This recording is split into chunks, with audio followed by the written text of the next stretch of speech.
Javier Milei es... No creo en las agresiones, ha tenido actitudes muy agresivas conmigo. Yo no creo eso, jamás le contesté con la misma moneda. Vamos a ver qué dice Milei después, ¿no? Mirá. ¿Me puede mostrar la cara de Javier Iguacel, por favor? Vamos a ponerlo en estos términos. Sí. Por cada 100 que recibe un trabajador en la mano, el empresario pagó 165. Capital, está contratando a alguien y encima tenía que pagar antes de arrancar. Si querés, te explico lo que está diciendo Javier en términos técnicos. Préstame una lapicera. Converse. Es algo que se puede pagar, no es cualquier ridiculez. Para que pague por tener una publicidad de su propio negocio. Déjalo ahí, el dibujito, porque te está tomando. ¿Me lo está tomando de acá? La grúa, sí. A ver, ahí va. Esto que está describiendo Javier Iguacel. ¿Y sabes qué? A Trump también le funcionó. Bajó los impuestos y la economía, digamos, volaba. O sea, el mejor ministro de Economía de toda la historia argentina. Domingo Cavallo. Le podríamos decir Gardel con guitarra eléctrica. Bueno, ahí está. Ahí está. Ya está Javier Milei en el piso. En un ratito vamos mano a mano con él. Ahí está Javier Milei. Vamos a hablar de muchísimas cosas. Una mesa, como todos los días, de lujo. Libertad de elegir, libertad de competir, porque cuando competís sos mejor. Le voy a saludar a Javier Milei y le voy a preguntar por Macri. Milei, buenas noches, ¿cómo va? ¿Qué tal, Luis? ¿Cómo estás? ¿Le gusta lo que dice Macri? Me parece atinado. Después hay que tener el coraje para hacerlo. ¿Está de acuerdo con las ideas de Macri? Digo, Macri no tiene el monopolio. Sí. O sea, hay varios que recitamos las ideas de la libertad sin fisuras desde hace tiempo. El tema es no solo que hay que saber lo que hay que hacer, hay que saber cómo y hay que tener el coraje. Y después en la transición hay que bancar los trapos y hay que ver quién se la aguanta o no. Los que estamos convencidos estamos dispuestos a pagar ese costo. Hay otros que no. Sabemos que Larreta ya habló con más de uno. No sé qué le prometió. Y si tuviera que poner un nombre y apellido a quien seguramente no va a convocar o no quiere compartir, hay que ponerle el nombre de Cristina Kirchner o también el de Javier Milei, a quien Horacio Rodríguez Larreta, después lo vamos a conversar con él, considera una persona agresiva y de diálogo imposible. Cristina Kirchner. Es alguien que no le ha hecho bien a la Argentina. Creo que con sus dogmatismos, fanatismo, una visión del mundo para mí antigua, una visión que no promueve el progreso, no promueve el crecimiento, no ha habido crecimiento económico durante su gobierno, no es federal tampoco, ha habido un nivel de concentración de recursos en el gobierno nacional fenomenal. Javier Milei es... No creo en las agresiones, ha tenido actitudes muy agresivas conmigo, yo no creo eso, jamás le contesté con la misma moneda, no me engancho en agresiones, creo que no le hace nada bien a la Argentina la política de la agresión. Creo que llevamos muchos años de agresiones y mira dónde estamos. Cuando vos dijiste es de otro partido, asumo que no lo imaginás de ninguna manera dentro de Cambiemos. De otro partido, que haga su camino. Ahí está. Vamos a ver qué dice Milei después, ¿no? Me hace reír, peor aunque me... Hoy mandó un sticker, Milei, lo voy a decir. Perdón, Pancho, yo sé que la política es más señoral, qué sé yo. Bueno, no lo puede ponchar, qué lástima. No se puede, es un sticker. Se supone que es Milei atajando, pero que parece, no sé, Pato Filiol en sus mejores épocas. Vamos a ver. Bueno, la sociedad pide coherencia. A vos, Milei, te puede gustar más o menos, pero siempre dice lo mismo. Macri te puede gustar más o menos. Después pudo hacerlo o no hacerlo, pero siempre dice lo mismo. Javier, gracias por venir. No, por favor, un placer. Bien, me acompañan cuando quieren, ¿eh? Y después seguimos en la mesa que tenemos mucha información. La Argentina cada vez está entendiendo más que no se puede gastar más de lo que lo que se recauda, ¿no? Bueno, enhorabuena. A ver, Argentina entró al siglo XX siendo el país más rico del mundo. Cuando vos mirás la cantidad desde ese momento hasta ahora, Argentina tuvo 17 crisis, 15 tienen como factor común mucho déficit fiscal o escandaloso déficit fiscal. Dentro de las situaciones más traumáticas que uno puede recordar de la Argentina, el Rodrigazo, 1975, 14 puntos de déficit fiscal en términos del PBI. Vamos a otro caso escandaloso, el fin de la tablita cambiaria en el 81, 11. La hiperinflación del Alfonsín, 8. La convertibilidad se cae con 7. ¿Sabes cuánto tenemos hoy, Luis, entre Nación y Banco Central? 10. ¿Me entendés que no son amarillas las luces, son naranja oscuro, cada día se parecen más al rojo? Entonces, primer punto, esos descalabros fiscales después tienen otras consecuencias, que están muy bien mencionados ahí en el informe. Ejemplo, lo primero que hace el político, ¿qué es? Para no pagar el ajuste. Primero toma endeudamiento, porque ¿qué es lo que te permite? Lo que está haciendo Massa, tratar de tirar la pelota para adelante. Argentina hoy es el máximo defaulteador de la historia moderna. Ya lo pasamos a Ecuador. Sí, sí. El país del mundo más. Exacto, de la historia moderna. El otro mecanismo que utiliza, ¿cuál es? La emisión monetaria, el señoriaje, es decir, financiar el déficit fiscal con emisión monetaria. La contracara de eso es después que vos generás inflación. Argentina, desde que nacionalizó el Banco Central en 1946, que es cuando pasamos a tener Banco Central Nacional y Popular, a partir de ese momento Argentina le quitó 13-0 a la moneda. Y te queda claro que cuando mira lo que compra el billete de 1.000 pesos, que son $3, decís, che, acá, digo, dentro de poco le hacemos jaque mate a 3 ceritos más. Entonces, destrozó 5 signos monetarios. Y si vos lo mirás bien, los pesos que tenemos hoy, respecto a los que teníamos hasta el 2001... Que la cantidad de... No. Sí, no, pero no solo esto. Fíjate esto, porque esto es importante. Vos, antes esos billetes que decían convertibles de curso legal, sacarle esa leyenda es un default. Porque convertible de curso legal era que vos ponías esos 100 pesos y te daban $100. Hoy ni siquiera te dan los $3. Porque, digamos, o sea, encima te persiguen y hay 40 tipos de cambio. Con lo cual, no es una metáfora, es literal, 40. Otra pregunta, ¿por qué 40 tipos de cambio? Porque este es un gobierno de brutos. Es un gobierno de brutos. Esto es muy grave. ¿Por qué? Porque el sistema de precios es un mecanismo de transmisión de información respecto al cual los agentes se coordinan, algunos querrán ser compradores, otros querrán ser vendedores, y cuando hay una diferencia entre oferta y demanda, ¿cómo ajusta? El precio. El precio, exacto. Ahora, Hasta ahí me lo sé. Sí. Es mucho más de lo que maneja el 90% de los economistas brutos que tenemos en Argentina. Pero no es solo el rol, digamos, porque además tiene que ver con el derecho de propiedad. Te vos empezás a intervenir, si vos, mirá, vamos a hacerlo con un ejemplo fácil. Suponete que vos venís con el auto por la avenida. Te enfrentás al semáforo y está en rojo y en verde. Claro, ¿Qué haces? Si frenaste, llevas puesto el que viene atrás. Si pasaste, puedes llevar puesto. Es decir, ¿cómo terminás? Chocando. Y estamos hablando de 2 señales. Imagínate 40. Por algo hay algo que se llama ley del precio único. Entonces, si vos... Y además, yo te hago una pregunta. Pero para muchos economistas que quizás piensan como vos, dice, hoy no se puede poner un dólar único de una, porque explota todo. No, eso es mentira. Eso es mentira. De hecho, hay un dólar paralelo y donde se hacen muchas pero transacciones. uno único. Pero decime por qué, decime por qué, digamos, Decime vos por... No, ¿por qué, pero por qué, digamos, o sea, una economía va a funcionar más con un montón de precios?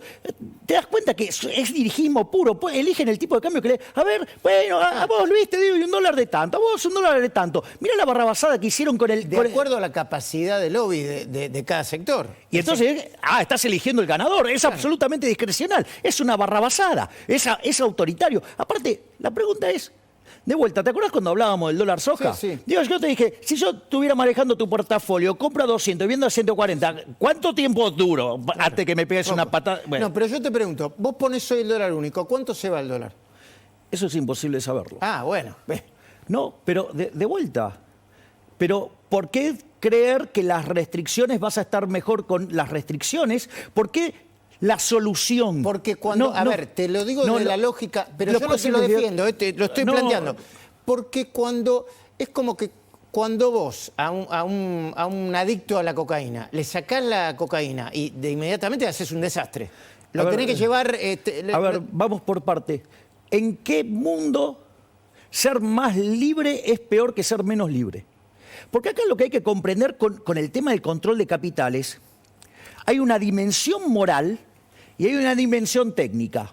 La dimensión moral es, Luis, si vos te ganás tu plata honestamente, ¿me querés decir quién soy yo para decirte en qué podés comprar o qué no? Te va a decir el Estado. Y eso es violencia.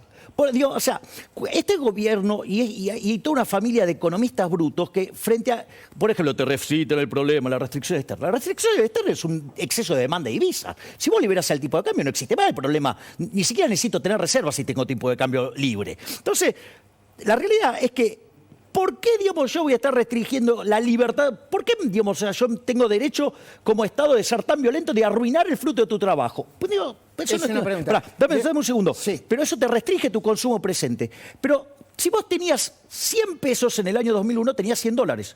Hoy tenés $3. Claro. O sea, 30 centavos de dólar. Porque 1000 Está claro que los controles y las restricciones no hacen bien. Ahora, Mauricio Macri estuvo hablando hoy con Johnny Viale de una empresa símbolo, ¿no? Que es Aerolíneas Argentinas. Esto dijo que haría Macri con Aerolíneas Argentinas. Rosario está detonado. Sí. Habíamos con Patricia dado vuelta a la historia, con 3.300 gendarmes. Habíamos logrado empezar a poner en retirada, como dijimos al principio, todos los narcos.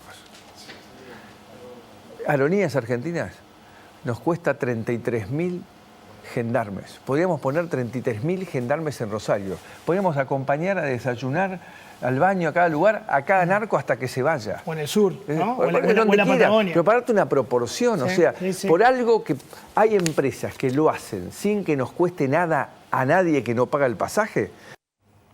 ¿Compartís absolutamente esto o tenés diferencias? Tengo diferencias. A ver. Hay partes que estoy de acuerdo, hay partes que estoy en desacuerdo. Dale. La parte que estoy en acuerdo es, para mí, empresas públicas es un oxímoron. No existe. Digo, porque el término empresa tiene que ver con emprender. Digo, eso no tiene nada que ver con el sector público, No debe con el existir Estado. ni una, decís vos. Pero por definición no existe. Por eso siempre funcionan mal. Pero al Hay margen, algunas empresas públicas que funcionan bien en el mundo. nunca tanto como el sector privado, porque el sector privado... ¿Sabes cuál es el Es la órgano? tuya, es la Claro, ¿sabes cuál es el chiste? Digo, ¿sabes cuál es el órgano más sensible del ser humano? El bolsillo. Sí, Que sí. no te quepa ninguna duda. Es la tuya. Exacto. Ahora, el punto es el siguiente. Yo soy partidario de Aerolíneas Argentinas entregárselos a los trabajadores. Porque una de las cosas que tiene Aerolíneas Argentinas, que tiene IPF... ¿Eso del Partido Obrero sos? No. Pero, a ver, porque vos ahí tenés un montón de conflictos de intereses. Si vos lo metés adentro todos del juego, digo, esos conflictos de intereses desaparecen. Pero vos se las das a los trabajadores. Primero, hay más trabajadores de lo que se necesita en una aerolínea. Segundo... Pero el propio proceso de mercado lo va a limpiar, porque entonces yo se la entrego y van a tener que competir. Ojo, porque la gente que labura en serio en aerolíneas... No, claro, son las tripulaciones... No, claro, ellos están contentos con esta solución. Te lo digo yo porque como tomo los aviones, o sea, interactúo con ellos sin ningún tipo de ¿Te problema. tratan bien? ¿No te gritan Me tratan gorila? bárbaro. Sí. No, a mí no me dicen gorila, pero digo, ¿Qué te dicen? No, nada, me dicen viva la libertad, carajo, aunque no lo crea. No, Digo una puteadita, dale. ¿Sabes qué no, Luis? En serio. Es más, te voy a decir algo. El otro día en el Congreso entré y salí por el medio de donde estaban creo que era la corriente clasista y combativa. Nadie me dijo nada. O sea, digo, Bueno, yo hubiera esperado, dale. digamos. Dale, Pero, sigamos. entonces, ¿qué es lo que pasa? Ellos mismos les irrita todo ese uso político que usan esas empresas como mecanismo de conseguir caja. Digo, con el IPF más escandaloso todavía. Entonces, esa situación lo que va a hacer a todos esos cargos políticos los va a depurar. Eso es un gran avance. ¿Vos crees? Ok. No, y si no quiebra. Bueno, ya está media quebrada. Está quebrada, sí, pero digo, a ver, pero ¿qué es lo que pasa? Cuando una empresa gasta más de lo que le ingresa, quiebra, digo, el Estado te pasa la cuenta. Y esa es la parte que no coincido con Macri. Porque si vamos a cerrar el déficit de las empresas estatales, no me diga que de esa plata que se te escapa por ahí, te la vas a gastar en otra cosa, ¿no? En Gendarmería. Bueno, pero Gendarmería no te importa. Sacala de otro lado. Cerrá el Ministerio de la Mujer. Cerrá, digamos, bueno, de hecho, mi idea es llevarlo a 8 ministerios. Digo, Macri, cuando fue gobierno lo llevó a 22. Déjame, Seferino, dale. Porque vos decís, se lo doy a los trabajadores, muy bien, pero ¿con subsidio o sin subsidio? Sin subsidios. O sea que no gastarías más en Aerolíneas Argentinas. No gastaría más en ningún oxímoron que se llame empresa del Estado. ¿Y cómo o sea, cobran? Telam la cierro. Cara al público, Que lo privatizo. ¿Qué te parece? Sí, se Ferrocarriles, ¿Cómo? ferrocarriles, Los eso, privatizo. pero algo siempre en el mundo, alguna parte de subsidio tiene el Los ferrocarril. ferrocarriles no son superavitarios en ninguna parte del mundo. ¿Eh? El transporte público no es superavitario en ninguna parte. Entonces... Esto es que la gente se vaya caminando, digamos, de la Quiaca a... No, yo no creo eso. Yo no creo eso. A ver, puede ser que, por ejemplo, las cuestiones de economía de escala no son triviales en términos de transporte. Entonces, vos el camión te rinde en determinado tramo, pero si los tramos son más largos, tendrías que ir a ferrocarriles. Dadas las extensiones que tiene Argentina, el negocio es el ferrocarril. Entonces, digamos, vos tenés que buscar una forma de sacarte los ferrocarriles y que no te colapse con la lógica de los camioneros. Es un trabajo artesanal. Sí, hablando de los camioneros, me espera. Pancho, ¿me contás un poquitito? Así seguimos hablando con Javier de Economía y también con Javier Iguacel. ¿Me contás qué está pasando acá? Guarda con el conflicto camionero. Eso me Mirá, dijiste, ¿no, Pancho? Sí, ojo con lo que va a pasar la semana próxima, porque están muy lejos en la paritaria, están pidiendo 131%, los camioneros le ofrecen las empresas alrededor de 80%, están muy lejos y ya hubo discusiones tensas, sobre todo ayer en el Ministerio de Trabajo, ya anticipó Moyano que va a ser un poroto lo que pasó con el neumático. Si te parece, hay un pequeño tape. Dale. ponelo. Comparte. ¿Mañana hay esperanza, Pablo, por el 131% que están pidiendo? Ojalá. Y si no es 131, 130 y medio, estaría bueno. No, vamos a ver, son las primeras charlas. ¿Eh? Usted fue criticado, dijo va a ser un poroto lo del Sunda, fue criticado por eso. ¿Por qué? ¿Por qué? Por el conflicto social que representa un gremio tan potente como camioneros. Si me critica Clarín, Viale, Wiñaski, Leuco, estoy tranquilo. Pará, no me mencionó a mí. Te dejó afuera. Te hizo un downgrade, te aviso. No te puso como enemigo Moyano, te bajaron la nota. Sí, Bullying. ¿le pueden volver a preguntar, por favor? Claro, no te olvides de Majul. Bueno, a ver, Pancho, ¿se pudre todo la semana que Mirá, viene? el trasfondo de esto es la inflación, siempre vienen corriendo de atrás los salarios, el piso es el 94% de los bancarios y probablemente vuelva a quedar chico, con lo cual entramos en una última parte del año complicada. Ahora, paritaria libre, ¿no? Vos sos libre, paritaria libre. Todo libre. Bueno, Pero- todo libre con los sindicatos que hay en la Argentina, que son del siglo pasado, ¿lo dejás libre? Sí. Fíjate esto. ¿Pero sí lo dejás? La economía tiene que ser libre. Esto es lo que es importante en esta discusión. Cuando vos recién arrancaste con Argentina en datos, el sector público arriba de la inflación, la casta, la de ellos no se toca. El sector privado, formal, casi empatado, Peleando. y el informal bien abajo. Sí. Es decir, ¿qué es lo que le da entonces poder a los sindicatos? Lo que le da poder a los sindicatos es que haya inflación. Es decir, entonces en esa pelea, porque si vos estás afuera, perdés por goleada. Y entonces el que le está dando poder a los sindicatos es el que genera inflación. Por eso no tenían poder en los 90. Porque justamente no había inflación. Un elemento súper conflictivo de la relación te lo resuelve eliminar la inflación. Otro es el crecimiento económico. Y después ahí vos podés empezar a tallar sobre las rigideces del mercado laboral, que hay que eliminarlas, hay que ir a un sistema flexible, un mercado laboral flexible, pero con seguro de desempleo. Porque en realidad, digo, las regulaciones... ¿Cómo? Claro, vos tenés que ir a un seguro de desempleo. Un mercado laboral libre. Flexible, Flexible claro. con seguro de... Claro, porque ¿cómo funciona esto? Pero el seguro de desempleo, ¿quién lo agarra? ¿Para el Estado? Lo eligen, digamos, los trabajadores. A ver, si con toda la que le sacan a los trabajadores, o sea, el empleador... Mira, ¿Me puede mostrar la cara de Javier Iguacel, por favor? vamos a ponerlo en estos términos. Por cada 100 que recibe un trabajador en la mano, el empresario pagó 165. O sea, ahí tenés una brecha enorme. ¿Por qué este mercado laboral es así? Porque esta es una economía en decadencia, que no crece. Fíjate que hoy los empleos que tenemos en el sector formal privado son los mismos que teníamos en el 2011. Pero la población creció. Es decir, Argentina no crea un puesto de trabajo ni a garrote. Empleo público. Es lo único que crece. De hecho, si vos corregís por algunos tipos de planes y por los empleados públicos, la verdadera tasa de desempleo de Argentina es 26%. A ver, esperemos un segundito. Javier Iguacel, vos bajaste los impuestos, ¿no? Sí. ¿Cuánto lo bajaste? ¿Y qué impacto tuvo en la economía real el haber bajado los impuestos? En tu recaudación, ¿eh? Porque vos lo bajás y lo primero que que sucede, supongo yo, es que baja la recaudación de inmediato, ¿sí o no? No. A nosotros nos aumentó. A ver, no dame fue números. lo que buscamos. Dame números. Pero lo que sí hicimos primero fue bajar el costo de la política. De 35 funcionarios bajamos a 12, de los cuales varios son empleados de planta, con lo cual políticos bajaron a 9.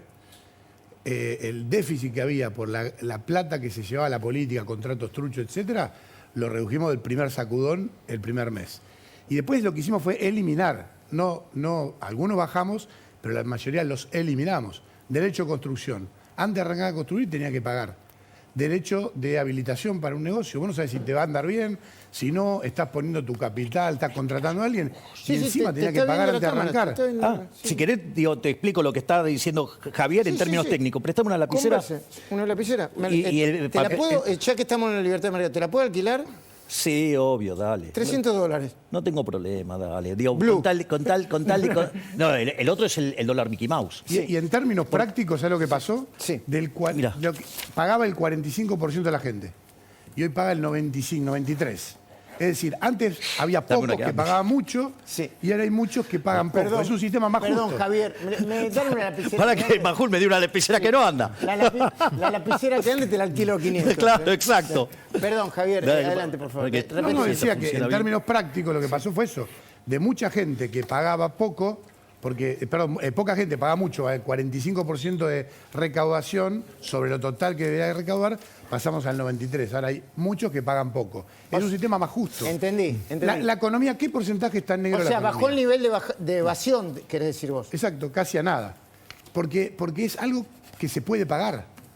Es algo que se puede pagar, no es cualquier ridiculez. ¿Cómo vas a cobrar a un comerciante para que pague por tener una publicidad de su propio negocio, no en el medio de una plaza, en su propia vitrina? Y eso se cobra en la mayoría de los municipios de la provincia de Buenos Aires. Entonces esa persona que quiere emprender, que quiere tomar a alguien, que quiere trabajar, que quiere generar valor, se ve ya cegada del día 1. Entiendo. Y ni hablar cuando aparece el funcionario que lo va a coimear. No lo levante, el funcionario que lo va a coimear. ¿Entendí? Sí, claro, porque me daba 600, dame 100 y te la dejo pasar. Entiendo, Javier. Déjalo ahí el dibujito porque te está tomando. ¿me lo está tomando de acá? La grúa, sí. A ver, ahí va. Esto que está describiendo Javier Iguacel se llama curva de Laffer. Cuando vos la tasa impositiva es 0, recauda 0. Ahora, conforme vos vas subiendo la tasa impositiva, la recaudación aumenta, pero menos que proporcionalmente. Llega un momento que encontrás un máximo y después empieza a caer. De hecho, si cobras 100% de impuestos, se te destruye la descarga. ¿Esto qué quiere decir? Que para un mismo nivel de recaudación existe una tasa impositiva alta y una tasa impositiva baja. Para recaudar 5 pesos vos podés tener... Lo puedes hacer con una presión fiscal alta y mucha evasión o con una presión fiscal más baja sin evasión. Entonces, cuando vos pasás del equilibrio malo, que es la misma recaudación pero con presión fiscal alta, y recaudar lo mismo pero con presión fiscal más baja y menos evasión, el sistema es más eficiente porque tiene menos daño de impositivo y por ende, la economía se expande. Eso es la experiencia que cuenta Javier. Se llama curva de Laffer. Eso, ¿sabés dónde estaba originalmente se pensó esto? En Estados Unidos, en la administración Reagan. Y funcionó. ¿Y sabes qué? A Trump también le funcionó. Bajó los impuestos y la economía, volaba hasta la pandemia. Entonces, ese es el primer punto. Pero a lo que voy es, entonces, ¿qué es lo que le da poder a los sindicatos? La inflación, la falta de crecimiento, todo este tema del marco regulatorio monstruoso. Y lo otro, que es muy importante, porque es grave dada la situación económica, es que esto te empieza a generar chisporroteos políticos. ¿Qué cosa? ¿Qué? Y esto es un nivel de... esto te mete... No, lo de Moyano. Moyano de Pablo. Sí. Esto lo que genera es un nivel de conflictividad social que, ¿sabés qué fue lo que precipitó en las 4 crisis que describimos la caída final? ¿Qué? Un conflicto político. Y ese conflicto político, que cada 2 por 3 lo tenés entre los chisporroteos entre Cristina y Alberto, o cuando le quieren marcar la cancha a Massa, ¿viste que dijimos? O sea, cuando Massa quiere hacer lo que tiene que hacer, le van a marcar la cancha, no se lo van a dejar hacer. El escorpión picó a la rana de nuevo. Exacto. Y lo único que iba a quedar, ¿qué es? El endeudamiento para tratar de tirar la pelota adelante. Entiendo. Y los irresponsables de los organismos multilaterales le dan crédito para esa locura. Digo, acá es grave, ya, digo, o sea, es una cosa impresionante. Pero ahora, de la crisis nos zafamos, ¿eh? No, Ceferino, ya te doy. ¿Me haces escuchar y ver a Larroque sobre el último delirio, las últimas declaraciones de Andrés Larroque, ministro de Desarrollo Social de la provincia de Buenos Aires? No, yo creo que el acuerdo original está caído de hecho por varios motivos. Primero por el inicio de la guerra, que redefinió el contexto en el cual se había celebrado ese acuerdo. Y después, objetivamente, me parece que en las renegociaciones, además, las renegociaciones ya se están haciendo. O sea, el ministro de Economía, Sergio Massa, lo que está haciendo en cada uno de sus viajes, es decir, modificando aquellas pautas originales, pero va de hecho modificando cuestiones quizás más tangenciales del acuerdo original. Bueno, evidentemente es evidente que este acuerdo no funcionó. Ya es un ruido bárbaro que un ministro del mismo signo político le hable al ministro de otro gobierno, un ministro de Desarrollo de la provincia, a la economía en general, porque, a ver, Larroque sabe tanto de economía como yo de sánscrito, ¿eh? Pero Ceferino, espera, lo acabo de ver, después lo puedo anticipar, ¿no? En el programa de Laura Di Marco ya está en el piso, está... El mejor ministro de Economía de toda la historia argentina. Domingo Cavallo. Le podríamos decir Gardel con guitarra eléctrica. Bueno, ahí está. Ahí está, lo mostramos, así que ya saben que está en el programa de Laura Di Marco. Dale, Ceferino.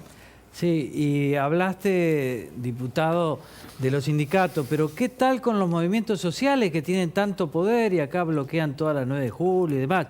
¿Qué vas a hacer con esos movimientos sociales? Para mí, lo que hay que hacer es... ¿Quiénes son los que tienen contacto directo con la gente? Los intendentes. Esa plata tiene que ir a los intendentes y lo tienen que manejar los intendentes. Enseguida descomprimir lo que pasa en la capital federal. ¿Me esperás un segundito, Javier? ¿La tienen que manejar los intendentes o es más burocracia y probablemente más corrupción en los municipios? Vos que sos de Capitán Sarmiento. Mira, a mí cuando vinieron los movimientos sociales a decir, te vamos a traer planes sociales, participa de esto, lo saqué a patadas. No tiene que haber planes sociales, tiene que haber trabajo. Bueno, está bien. Lo que pasa es que hay una transición bueno, ya que están elogiando tanto a Cavallo, sí. Cada vez que yo le pregunto a Cavallo dice, che, vos no podés hacer de un día para el otro las cosas. Exacto. La convertibilidad no la podés hacer hoy, por ejemplo, ¿no? Vos cortás los planes sociales de un día para el otro y te prendieron fuego el país. Bueno, en cambio, si vos se los sacás a los gerentes de la pobreza y se los das a quien tiene contacto directo con la gente... Y a mí me da miedo que Mayra Mendoza lo agarre, por ejemplo. ¿Cómo? Me da miedo que lo agarre Mayra Mendoza. Estuve en Quilmes y los 28.000 millones del presupuesto municipal no los vi en la calle. Se los van a llevar puesto cuando hacen eso. Porque ahora la responsabilidad es directa, entonces se los lleva puesto. Es decir, digo, porque solución... Porque lo que hay que entender es que los que reciben los planes sociales no son victimarios, son las víctimas. Sí. Los victimarios son los políticos que generaron esta miseria. Entonces el ajuste... Sí, lo tiene que pagar la política. Tenés que hacer reforma del Estado, bajar el gasto, bajar los impuestos, flexibilizar el mercado laboral, abrir de vuelta la economía, hacer una reforma monetaria. En mi caso yo quiero terminar con el Banco Central. Pero al margen de eso, pero que elimines la inflación, eso te genera una economía que va a crecer mucho e intensiva en trabajo y eso te va a permitir que los beneficiarios de los programas sociales salgan. Y eso además lo tenés que preparar. Bueno, nosotros en el Ministerio de Acción Social en la sombra también lo estamos preparando. Con la fusión de lo que tiene que ver de las actividades de niñez, lo que tiene que ver con salud, con lo que tiene que ver con educación y programas sociales. De modo tal que vos, cuando llegás a las reformas de segunda generación, tenés las personas preparadas para salir a competir al mercado. Entiendo. Silvina Martínez, ¿me podés plantear la discusión que se generó entre la decisión que tomó el gobierno de la ciudad, Horacio Rodríguez Larreta, y la protesta de Patricia Bullrich por esa ley que se aprobó? Explícamelo como un cuentito, así lo entendemos todos. Sobre todo yo, que soy el más ignorante de todos. Dale. Bueno, perfecto. Mira, te cuento. Dijo perfecto que sí que soy el más ignorante de todos. No. En octubre del 2018, el Congreso sancionó una ley, te voy a contar la historia, 27453, que dispuso la suspensión de desalojo de los asentamientos, los llamados barrios populares, por 4 años. Declaró de utilidad pública y sujeto a expropiación las tierras donde existían villas de emergencias. A ese momento había 4.000 asentamientos. Lo que llamaba era, bueno, vamos a revelar estos asentamientos, vamos a inscribirlos en un registro y a partir de ahí vamos a ver si son del Estado, si son privados, vamos a expropiarlos, etcétera, para regularizar esta situación. Bien. Bien, exactamente. Pasaron esos 4 años, llegamos al 2022. Ayer tuvo media sanción la prórroga de esta ley y ahora por 10 años. A la actualidad hay 5.687 asentamientos según el registro de barrios populares. ¿Qué significa esto? A ver, Que si vos usurpás, que si yo usurpo una propiedad dentro de esos barrios, me puedo quedar, dentro de esa zona, yo me puedo quedar con la casa sin problema. No, claro, además viene después. Si vos usurpás un lote y después viene el Estado y te dice esto es un barrio popular, el dueño nunca cobra por eso de acá a que te pague la expropiación y encima no lo podés desalojar por 10 años, cuando estás afectando el derecho de propiedad. Digamos, en un momento estaba bien sancionar esta ley porque había una realidad, pero a medida que van pasando los años se va prorrogando, va fomentando los asentamientos y las ocupaciones ilegales y esto es un poco lo que planteaba Patricia Bullrich. Si vos sos inquilino y pagás, tenés todo el peso de la ley. Ahora, si vos sos ocupa y usurpás, no solamente tenés beneficios por parte del Estado, sino que tampoco te pueden desalojar. Javier. Te cuento. El oficialismo... ¿Qué oficialismo? Bueno, el Frente de Todos. Y Juntos por el Cambio, todos avalaron eso. Hubo 2 votos en contra, Francisco Sánchez y Carolina Pípora, y 2... ¿Qué estás hablando? ¿Del diputado nacional? Sí, sí. Diputados nacionales. Y 2 que decidimos no ser parte de ese circo. Ojo, porque esto es grave. Es decir, porque Juntos por el Cambio, ojo, estos son los peligros con Juntos por el Cambio y las soluciones tibias y socialistas. Esto es un claro avance sobre el derecho de propiedad. ¿Y qué pasa? Se pusieron todos de acuerdo. ¿Por qué? Porque estaban 3 millones de personas involucradas. Es decir, pero eso, ¿qué hace? En términos dinámicos te destruye. Digamos, Silvina lo estaba explicando perfecto. ¿Entendés? O sea, yo digo, o sea, frente a la... Mira, porque esto es lo peor de todo. Yo cuando llegué al Congreso, me entregan el papel de labor parlamentaria. ¿Sabes qué? Estaban de acuerdo en todo. Estaban de acuerdo en todo. Okay. Eran unos proyectos deplorables y estaban todos de acuerdo. Necesito preguntarte un par de cositas y me falta el tiempo. Y tenía 11 horas 38 de discursos para algo que ya estaban todos de acuerdo. Una inmoralidad. O sea, con lo cual, digamos, me calenté y me fui, pero digo, o sea... Javier, tengo segundos. Sobre este punto, ¿qué tenés que decir? Porque es Juntos por el Cambio también, ¿no? No, comparto la posición de Patricia. Creo que ha demostrado que si pasaste de 4.000 a 5.200 no sirvió. Okay. Sirvió para los oportunistas, para aprovecharse de esto y meterse en lugares que tenían dueño. Es injusto para el resto de la sociedad. Hay que buscar una solución, seguro. En Sarmiento lo hicimos, ¿eh? Nosotros armamos un plan de loteos sociales, no hay usurpación, la gente paga. Lo compra en 120 cuotas, que hoy son 7.000 pesos. No hace falta recibo de sueldo, nada.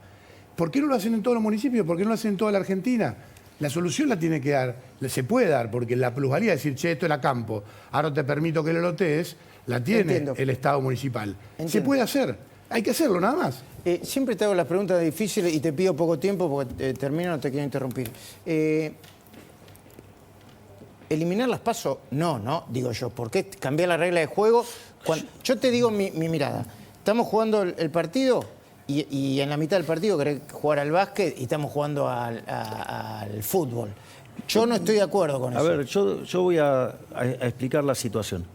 En general suelen pedir una respuesta binaria a algo que tiene una cola de condicionantes, ¿no? Digamos, no existe el proyecto, todavía no existe el proyecto. Sí. Hay algo que es todavía más grave, Luis. Sí. Cuando entra a comisión, ahí puede salir cualquier cosa. Sí. Después tiene que ir al recinto. Sí. Tiene que conseguir el quórum. Y esto además requiere una mayoría especial. Necesitas 129 votos. O sea, si fueran 129 no es que lo ganás por diferencia. No, lo ganás con 120, tenés que tener los 129 votos. ¿Sabes cuántos diputados tiene el kirchnerismo? ¿Cuánto? 118. Y 7 ya dijeron que no. No le dan los números. Y además Alberto no lo quiere porque es la única forma que él puede sobrevivir. Entonces, digo, ¿por qué no discutimos cosas en verdad ciertas, no sé, como la aberración que pasó del Senado gracias a Luis Juez y Juntos por el Cambio de llevar la Corte a 15? Eso, ¿sabes qué? Es un caso concreto. Ahí voy a votar en contra, ¿me entendés? Porque es algo cierto. Y ¿sabes qué? Esto es parte, y está contaminado eso. ¿Sabes en qué? Que Juntos por el Cambio está negociando con el kirchnerismo la libertad de Cristina a cambio de tener las PASO. Y eso está mal. ¿Puedo ir a los horarios para decirte uno que te va? A la mierda, los malditos empresarios. A la mierda, sodomitas del capital. Va basura keynesiana ha llegado